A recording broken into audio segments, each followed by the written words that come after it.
दोस्तों कैसे हो आप सभी भैया। मैं पवन आपका बहुत बहुत स्वागत करता हूँ आज के इस नए वीडियो में। दोस्तों आज के इस वीडियो में हम लोग जानने वाले हैं किरचॉफ के नियम। ये एक ऐसा टॉपिक है जिससे रिलेटेड ऑब्जेक्टिव में भी 2-3 क्वेश्चन बन ही जाते हैं, ठीक है। और सब्जेक्टिव में तो क्वेश्चन आते ही आते हैं आपके बोर्ड एग्जाम में कि किरचॉफ के नियम को पहले नियम को लिखे या फिर द्वितीय नियम को लिखे या फिर दोनों नियम को लिखे, ठीक है। तो ऐसा क्वेश्चन आता है और बोर्ड एग्जाम में, ठीक है। तो मैं बताने वाला हूँ किस टाइप के न्यूमेरिकल्स आते हैं, किस टाइप से ऑब्जेक्टिव प्रश्न पूछे जाते हैं, किस तरीके से सब्जेक्टिव पूछे जाते हैं।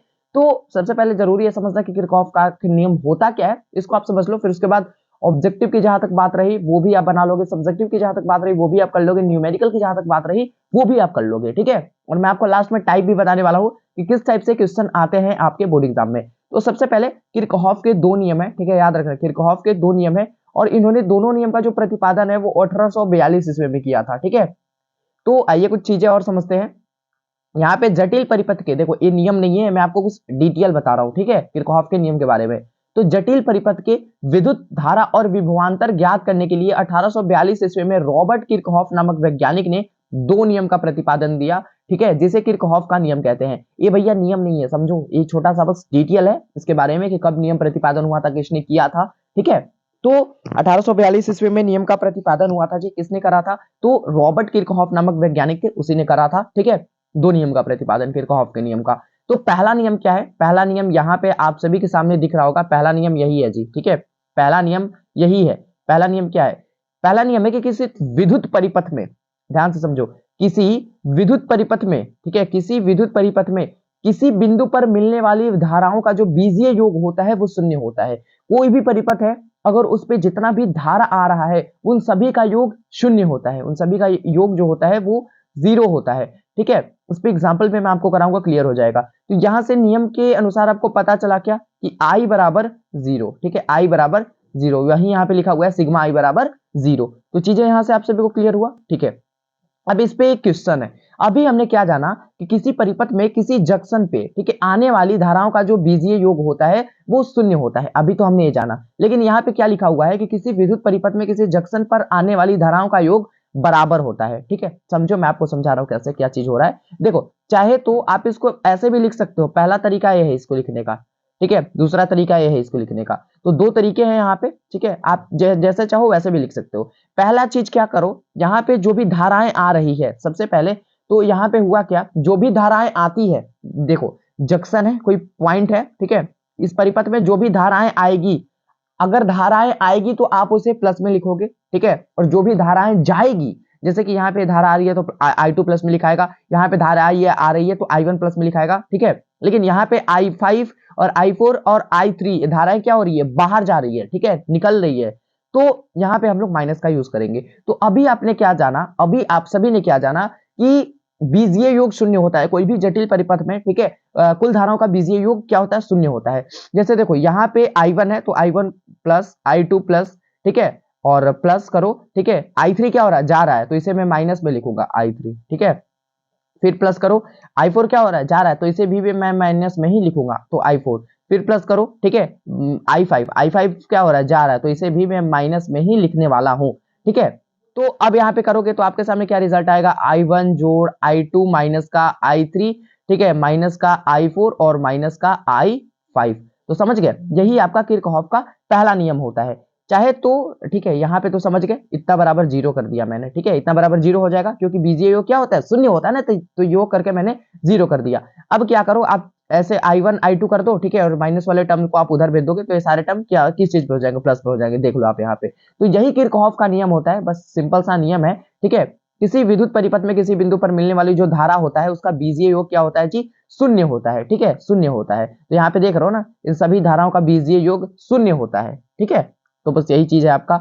और एक एग्जांपल यहाँ पे एक और है, ठीक है, एग्जांपल है, ऐसे ही न्यूमेरिकल आते हैं, ऑब्जेक्टिव में आते हैं, सिंपल सिंपल, ठीक है। यहाँ पे ध्यान से समझना, यहाँ पे पूछ रहा है, यहाँ पे 3 एम्पियर का धारा जा रहा है, यहाँ से 5 एम्पियर का धारा जा रहा है। आई मीन अगर मैं कुल टोटल बात करूँ तो यहाँ से 8 एम्पियर का धारा जा रहा है, देख लो 8 एम्पियर का धारा जा रहा है, ठीक है जी।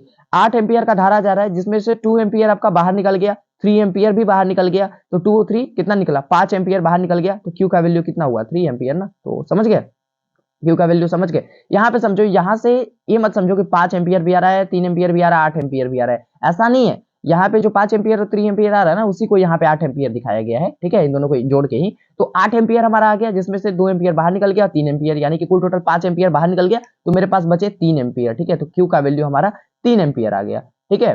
पहला नियम समझ गए अच्छी तरीके से। आ जाओ दूसरे नियम। हाँ, एक चीज और देख लो, पहला नियम किस चीज से संबंधित है, क्वेश्चन आपका आता है आपके बोर्ड एग्जाम में, तो याद रखना कि जो किरचॉफ का आपका पहला नियम है ना, ये आपके चार्ज से संबंधित है, ठीक है, चार्ज से संबंधित है, आवेश से संबंधित है, ठीक है, आवेश से संबंधित है। और जो अगला नियम हम लोग सेकंड लॉ पढ़ने जा रहे हैं अभी, वो आपका एनर्जी से, ठीक है, एनर्जी यानी कि ऊर्जा से संबंधित है, तो हम लोग देख ही लेंगे। आइए देख लेते हैं जी, 1 सेकंड, मैं इसको रोटेट कर लूं थोड़ा, ठीक है, आप अपना फोन रोटेट मत करो, मैं ही से कर दे रहा हूँ रोटेट, ठीक है। चलो अब क्लियर है चीजें। अब सेकंड लॉ क्या है, सेकंड लॉ, किसी विद्युत परिपथ में प्रत्येक बंद परिपथ में, ठीक है, कोई भी विद्युत परिपथ है और उस विद्युत परिपथ के अंदर अगर कोई बंद परिपथ है, क्लोज, ठीक है, क्लोज परिपथ है, तो उत्पन्न विभवांतर, उसमें जो विभवांतर उत्पन्न होगा और विद्युत वाहक बल का बीजगणितीय योग शून्य होता है, ठीक है भैया। पहला नियम में तो हमने ये समझा कि कुल धाराओं का योग शून्य होता है, पहला नियम में तो हमने ये समझा कि कुल धाराओं का योग शून्य होता है, लेकिन यहाँ पे क्या हो रहा है भैया कि जो उत्पन्न विभवांतर है और विद्युत वाहक बल है ना, उसका बीजगणितीय योग शून्य होता है। सही बात है, ठीक है। तो दूसरा नियम आपका यही है, जैसे कि यहाँ पे अर्थात करके यहाँ पे एक और एग्जांपल है कि प्रत्येक, सॉरी एग्जांपल नहीं, इसी का अच्छी तरीके से समझाया गया है, प्रत्येक बंद परिपथ में जो उत्पन्न विभवांतर होता है उसका योग कुल विद्युत वाहक बल के बराबर होता है, ठीक है। जैसे कि मान लो यहाँ पे अगर मैं विभवांतर को भी से दिखाता हूँ, ठीक है, मैं विभवांतर को भी से दिखाता हूँ और विद्युत वाहक बल को मैं दिखाता हूँ किस चीज से भैया, उसे हम लोग 6 ऐसे दिखाते हैं, ठीक है, इस तरीके से। और यहाँ पे मैं दे देता हूँ 0। क्या कह रहा है सेकंड जो नियम है आपका, यही कह रहा है ना कि किसी विद्युत परिपथ के प्रत्येक बंद परिपथ में उत्पन्न जो विभवांतर हो विद्युत वाहक बल का बीजगणितीय योग का शून्य होता है, तो इसका मैंने शून्य कर दिया, यानी कि प्रत्येक बंद परिपथ में जो उत्पन्न विभवांतर होता है वो कुल विद्युत वाहक बल के बराबर होता है, यानी कि भी बराबर में करूंगा तो ए हमारा आ जाएगा कि नहीं जी, आ जाएगा कि नहीं, सही, माइनस में ही आए लेकिन इसके बराबर तो ये हो जाएगा ना। तो यही आपका दूसरा नियम कहता है, जैसे कि यहाँ पे देख लो, यहाँ पे हमारा परिपथ है, ठीक है, परिपथ है, यहाँ पे आर हमारा रेसिस्टेंस है, एबीसीडी मैंने नाम दे दिया, यहाँ पे हमारा विद्युत वाहक बल है, ठीक है, और यहाँ पे आई आर क्या है हमारा, आई आर हमारा वोल्टेज है, V बराबर आई आर होता है ना ओम के नियम से यार, तो हमारा आई आर वोल्टेज है। इन लूप्स त्रिभुज बी सी डी ए, ठीक है, एक्चुअल में त्रिभुज नहीं होना चाहिए था यार, लेकिन यहाँ पे साइन है, त्रिभुज नहीं होना चाहिए था यहाँ पे, ठीक है। अब चलो BCDA में मैं चलता हूँ, तो यहाँ पे क्या बोला अभी कि जो कि भैया विद्युत वाहक बल, सॉरी विभवांतर और विद्युत वाहक बल का जो योग होता है वो शून्य होता है, तो यहाँ पे मैंने कर दिया विद्युत वाहक बल का वैल्यू है माइनस का भी आर, ठीक है, और विद्युत वाहक बल हमारा ये हो गया बराबर में 0 मैंने कर दिया। अब जब मैंने 0 किया तो हमारा विद्युत वाहक बल इधर जाएगा तो प्लस में आ जाएगा ना, तो विद्युत बल जो हो गया वो क्या हो गया, वोल्टेज के बराबर हो गया, ठीक है। यहाँ पे कुछ नोट में चीजें हैं, इनको हम लोग समझ लेते हैं। किरचॉफ का प्रथम नियम सीधा संबंध आवेश से है, याद रखो मैंने अभी जस्ट बताया, और जो दूसरा नियम है उसका संबंध ऊर्जा संरक्षण सिद्धांत का पालन करता है, ऊर्जा संरक्षण नियम का पालन करता है। तो आप सभी पहला नियम समझ गए अच्छी तरीके से कि जो पहला नियम क्या होता है, देखो मैं आपको यहाँ पे समझा दे रहा हूँ अच्छी तरीके से, ठीक है। सॉरी, यहाँ पे जो पहला नियम आप सभी ने क्या समझा, पहला नियम आप सभी ने यही समझा कि जो पहला नियम है, जो फर्स्ट लॉ है हमारा, वो किस चीज से संबंधित है, वो हमारा चार्ज से संबंधित है। और पहला नियम में क्या होता है, जो कुल धारा होता है उसका बीजगणितीय योग शून्य होता है, ठीक है। सेकेंड नियम जो होता है हमारा, वो हमारा एनर्जी से संबंधित है, सेकेंड नियम हमारा एनर्जी से संबंधित है। और ए इसका जो होता है ना ईएमएफ, ठीक है, यानी कि विद्युत वाहक बल और विभवांतर, ठीक है, उसका वैल्यू शून्य होता है। तो ये दो थे किरचॉफ के नियम, बहुत इजी है, आपके एग्जाम में बहुत बार ऑब्जेक्टिव टर्म में भी आया है, सब्जेक्टिव टर्म में भी आया है, तो इसको आप प्लीज ध्यान देना। एंड स्टूडेंट मिलना ही नेक्स्ट वीडियो मिलना है किसी नए टॉपिक के साथ, तब तक के लिए जय हिंद वंदे मातरम। तब तक आप कमेंट करके जरूर बता देना कि आपको नेक्स्ट वीडियो कौन से टॉपिक पे चाहिए। तब तक के लिए आप सभी को थैंक यू सो मच।